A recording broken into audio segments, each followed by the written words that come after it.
लो भैया, बीजेपी में एक और महा घोटाला सामने आ गया है। दिल्ली के सीएम रेखा गुप्ता जी ने 22,000 करोड़ का चावल घोटाला कर दिया है। जो चावल आम जनता को राशन में देना था उस একটা ভিডিওতে বলছিলাম মমতা ব্যানার্জিকে সবাই চোর চোর বলছে, তখন আমি বলেছিলাম কে কাকে চোর বলছে। এর জন্যই বলেছিলাম কোনো দল আছে আমাদের ভারতবর্ষে যে সেখানে চোর ডাকাত নেই? কোনো দল আছে? কেউ দেখাতে পারবে? বলে একটা আমাদের পড়েছিলাম না ছোটবেলায়, চুরিবিদ্যা মহাবিদ্যা যদি না পড়ো ধরা, যতক্ষণ না চোর ধরা পড়ে ততক্ষণ সে ধোয়া তুলসী পাতা, চোর ধরা পড়ি সে তখন চোর হয়ে যায়। তো সব দলের মধ্যেই চোর আছে, যখন যে ধরা পড়ছে তখন সে বলছে সে চোর, নাহলে সব দলই চোর। ওর জন্যই বলছিলাম কে কাকে চোর বলছে।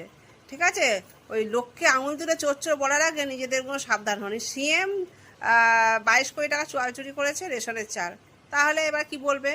এবার ওই চোর, ওকে চোর তাকে চোর বলা বন্ধ করুন। নিজেদের দলগুলোতে চোরে ভর্তি হয়ে গেছে, তাই ওপরে থুতু তুলে নিজের সেই থুতু আর খেয়ে লাভ নেই। চোর সবারই আছে, শুধু ধরা পড়ার অপেক্ষায়। ঠিক আছে, ওই নাটকবাজি বন্ধ করুন, ওই চোর চোর বলা বন্ধ করুন। আর কদিন পর থেকে না হলে পাবলিকও ব্যবস্থা নিয়ে নেবে এসব ফালতু ফালতু কথা বললে। চারিদিকে চোর ডাকাত ঘুরঘুর করছে আর অন্যকে আবার বলছে চোর।